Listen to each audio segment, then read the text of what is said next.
कोई हताशा न हो, कोई निराशा न हो।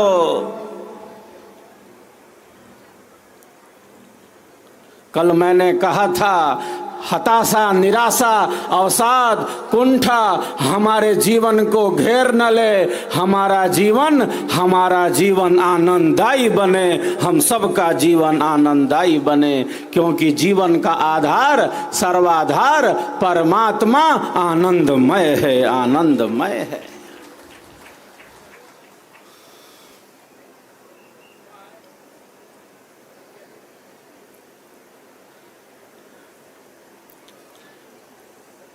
तो संसार के संबंधों की तरह ये सद्गुरु और शिष्य का संबंध विनाशी नहीं है, मिटने वाला नहीं है। संसार में तो रूप बदल रहा है, कभी पिता, कभी माता, कभी पुत्र, कभी कोई किसी रोल में आ रहा है, कोई कभी किसी रूप में आ रहा है, बदल रहा है। अनादिकाल से आत्मा नाना प्रकार के भोगों को, सुखों को, दुखों को, पदार्थों को, संबंधों को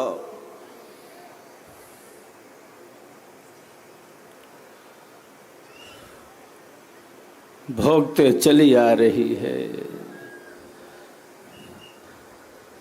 जैसे मानो नदी में लकड़ी का टुकड़ा बहता जा रहा हो।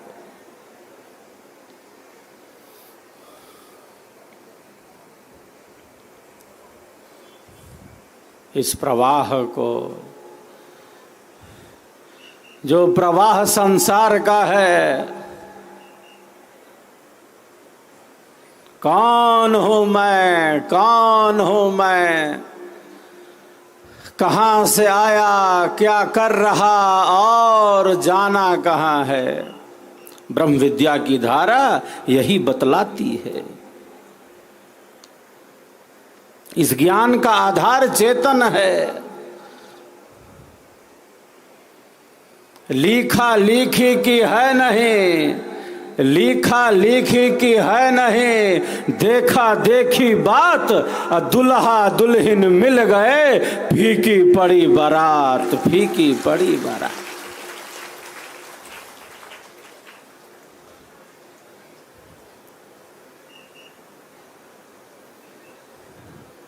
यहाँ दर्शन का, अनुभव का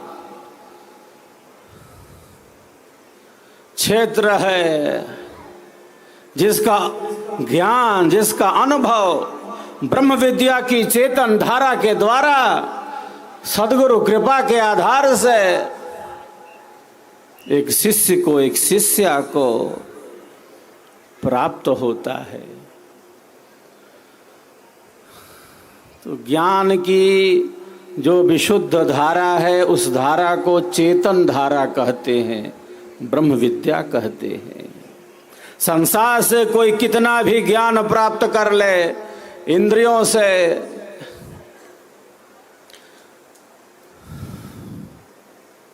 संसार का, व्यवहार का, समाज का, संगठन का, जो कुछ भी बाहर है, उसका अधिक से अधिक ज्ञान प्राप्त कर ले। ये सब ज्ञान रखते हुए बाहर का समस्त ज्ञान रखते हुए अगर स्वयं का ज्ञान नहीं हुआ, अगर आत्मज्ञान नहीं हुआ, तो बाहर का है, जैसे बिल्कुल अज्ञान ही रह गया, जैसे बिल्कुल अज्ञान ही रह गया। जितना ज्ञान प्राप्त कर ले बाहर से, शरीर का, संसार का, इन संबंधों का, व्यवहार का, नीति का, नियम का, समाज का, लोक का,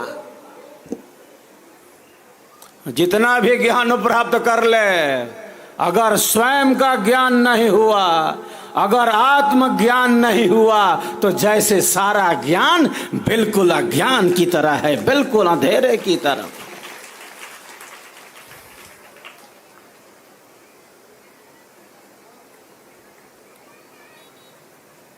नारद पहुंच जाते हैं महर्षि सनत कुमार के पास। महर्षि सनत कुमार ने कहा, कहो नारद कैसे आना हुआ। महर्षि, मैं आपसे ज्ञान प्राप्ति के लिए आपके शरण में उपस्थित हुआ हूं।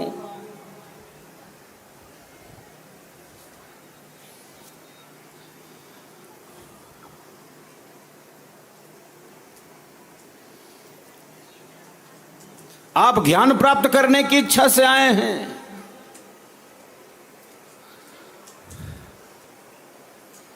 महर्षि बड़े प्रसन्न हुए नारद की जिज्ञासा को देखकर। जिज्ञासा का अभाव नहीं होना चाहिए।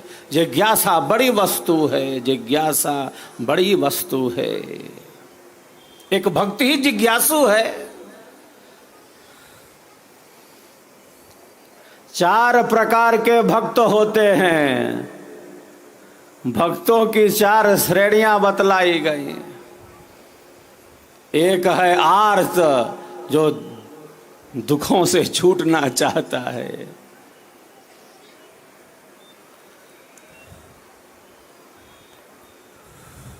और दुखों से भला कौन ना छूटना चाहे। दुखादुद्विजते सर्वः सर्वस्य सुखमीप्सितम्। हम सबको सुख चाहिए, हम सबको शांति चाहिए।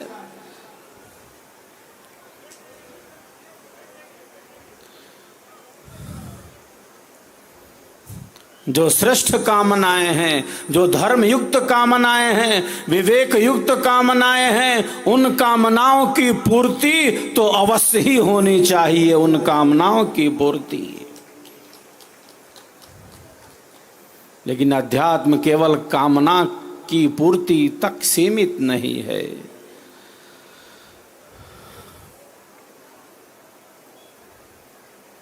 एक है भक्त जो दुखों से छूटना चाहता है।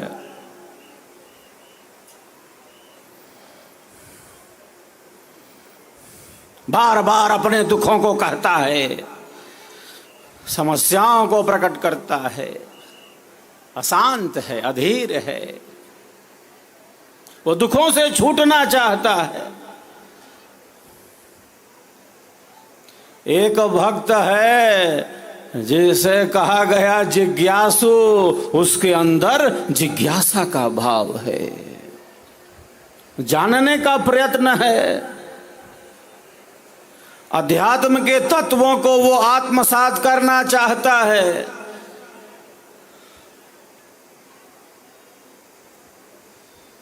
जिज्ञासा बड़ी वस्तु है। एक अर्थार्थी है और एक ज्ञानी भक्त है, जो श्रेष्ठतम भक्त है, जो ज्ञान में ही जैसे बिल्कुल निमग्न हो, जो वस्तु के वास्तविक प्रत्यक्ष में ही स्थित हो। तो नारद पहुंच गए हैं महर्षि सनत कुमार के पास। ज्ञान प्राप्ति की इच्छा से, ज्ञान प्राप्ति की जिज्ञासा से। महर्षि पूछते हैं, प्यारे नारद, आप ज्ञान प्राप्त करने की इच्छा से आए हो। आपने अब तक क्या क्या ज्ञान प्राप्त किया है? आपने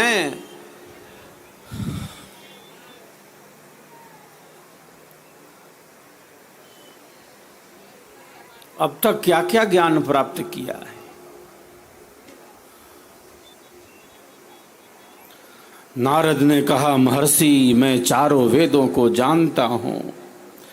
महर्षि, मैं शिक्षा, कल्प, व्याकरण, निरुक्त, छंद, ज्योतिष जानता हूँ। महर्षि, मैं देव विद्या जानता हूँ, मैं दैव विद्या जानता हूँ, मैं नक्षत्रों के रहस्यों को जानता हूँ, मैं भूगर्भ के विज्ञान को जानता हूँ, मैं नृत्य जानता हूँ, मैं संगीत जानता हूँ, मैं विभिन्न प्रकार के कला कौशलों में निपुण हूँ। महर्षि,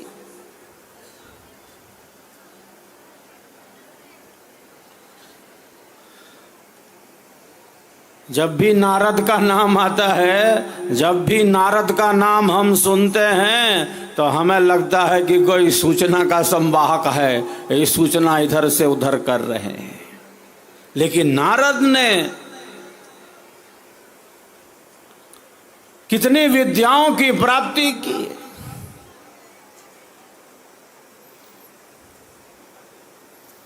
अपरा विद्या का कितना ज्ञान नारद ने प्राप्त किया है। इतनी बड़ी लिस्ट बतला दी महर्षि को। उन्होंने पूछा था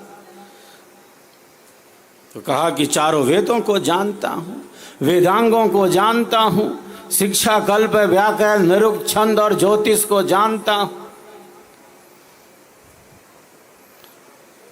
मैं मंत्रों को जानता हूं, मैं मंत्रविद हूं महर्षि, मैं मंत्रों का ज्ञाता हूं, मैं मंत्रविद हूं, लेकिन मैं आत्मविद नहीं हूं प्रभु। मैं कौन हूं, मैं क्या हूं, मैं ये नहीं जानता, मैं ये नहीं जानता।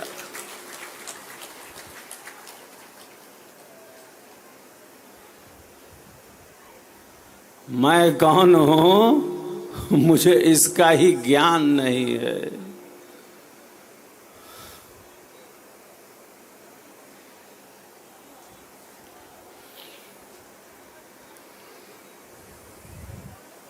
सब ज्ञान रहते हुए, सारा ज्ञान रखते हुए नारद कैसे अज्ञान में स्थित हैं। जैसे यहाँ बिल्कुल अज्ञान में स्थित हो गए। इतना ज्ञान रखते हुए बिल्कुल शून्य की स्थिति।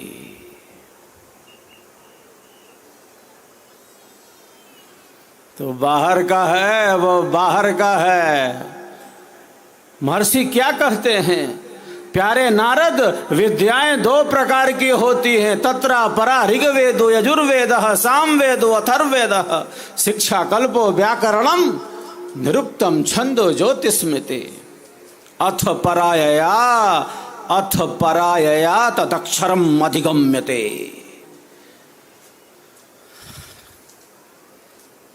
प्यारे नारद, आपने जितनी भी विद्याओं को प्राप्त किया है, जितना भी आपने ज्ञान प्राप्त किया है, वो अपरा विद्या है। उसका संबंध बौद्धिक है, उसका धरातल भौतिक है। एक विद्या है जिस विद्या को कहते हैं पराविद्या, और इस पराविद्या के द्वारा क्या होता है, ऐसे पदार्थ जिनका विनाश नहीं होता, कभी नाश नहीं होता, उसका अनुभव हो जाता है, उसका अनुभव हो जाता है।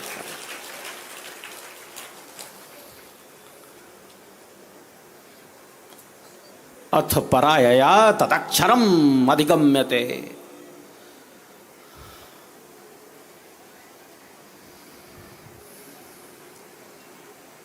परा विद्या के द्वारा, ब्रह्म विद्या के द्वारा अविनाशी पदार्थों का अनुभव होता है। जो आत्म तत्व है, स्वयं को न जानना ही दुखों का कारण है। खुद को न पहचानना ही आत्म विस्मृति ही दुखों का कारण है।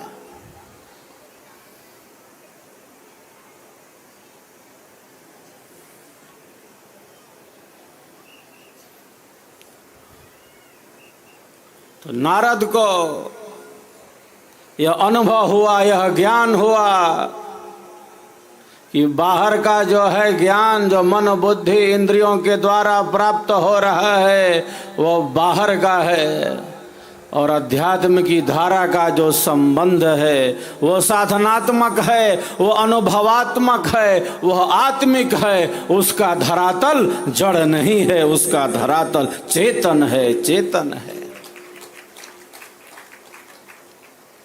स्वरवेद की वाणियों का हम सब श्रवण करें। घड़ी की सुई आगे बढ़ती जा रही है। पावन जन्मोत्सव की यह पावन छटा हमें पावन बना रही है। एक बार सब एक दूसरे के उत्साहवर्धन में तालियों की गड़गड़ाहट करें।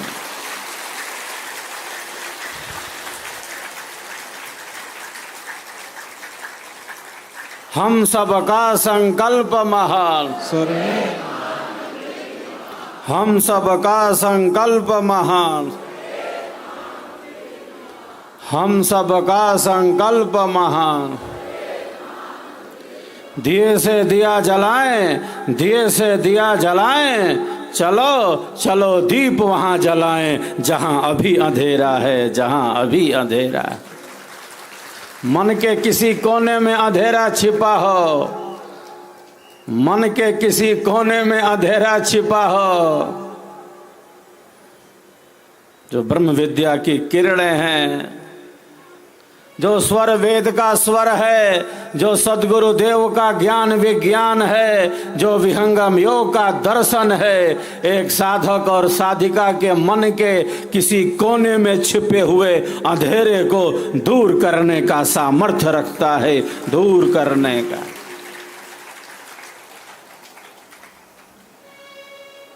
तो सद्गुरु का सिद्धांत सर्वोपरि है। हम सब सिद्धांत में हैं, हम सब साधना में हैं, हम सब सेवा भाव में हैं, हम सब चल रहे हैं, बढ़ रहे हैं। सबका अपना अपना अंतःकरण है, सब चल ही रहे हैं, सब बढ़ ही रहे हैं। सबके अंदर श्रद्धा का भाव ही प्रस्फुटित हो रहा है, श्रद्धा का भाव।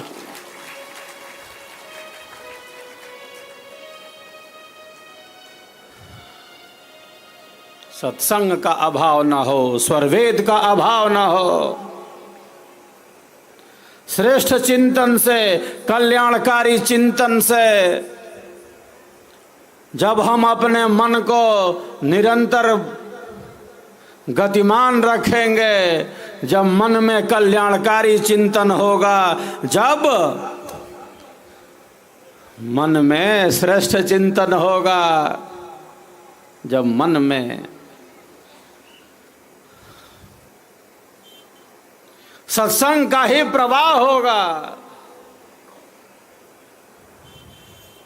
तो मन को नियंत्रित और संयमित किया जा सकेगा, तब मन को स्थिर किया जा सकेगा, तब मन को स्थिर किया जा सकेगा। सत्संग ना होने से, स्वरवेद ना होने से केवल संसार का, इन भौतिक पदार्थों का चिंतन होता रहता है।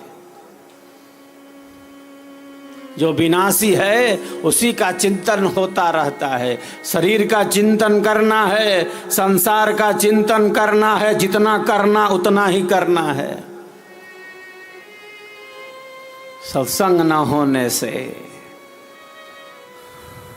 स्वरवेद में गति न होने से केवल शरीर, संसार, इन भोगों पदार्थों का ही चिंतन चलता रहता है।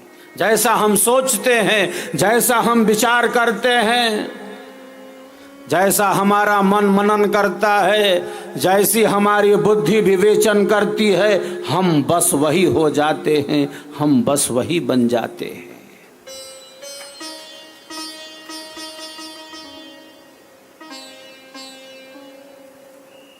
भवसागर नर देह का दिशा प्रदर्शक यंत्र, सतसंगति सब मूल है, सतसंगति सब मूल है।